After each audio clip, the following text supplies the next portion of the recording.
and these memorials are always sad and confusing. So we go back to the time when we came to Ground Zero, when it was the World Trade Center, when it was the pile, when it became the pit. And we think about the fact of all the help that we've gotten. At the time, many of the folks here, Jose, we met on the pile. You're in uniform now, standing with the band, but that day he wasn't. He was here on the pile, helping digging along with us. What it showed is there was no borders. We have our brothers and sisters from the north up in Canada. We have our brothers and sisters from Jersey across the river. There's all sorts of man-made borders, but that day there was none. The weeks that followed, it made no difference where you were from. What patch you wore, what job you had, you rushed to the World Trade Center. You came here to get on that pile.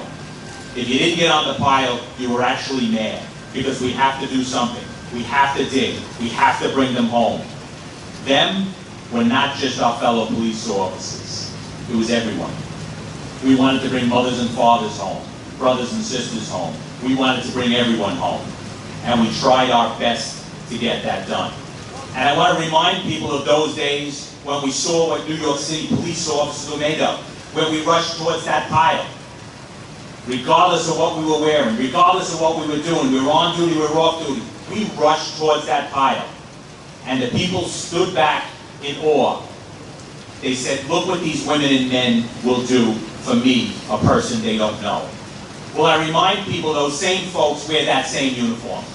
I want to remind folks that on 12th Avenue, we appreciated the fact that you stood on that medium and cheered for us as we walked into that pile. It gave us the strength we need to go onto that pile. Well, we need that cheering again.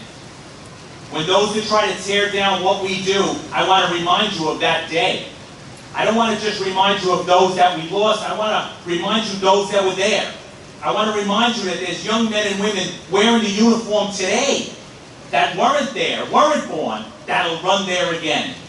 We need to remember that. We need to hear that cheering. We need folks to remember New York City police officers are what keeps this city alive. God bless each and every one of you.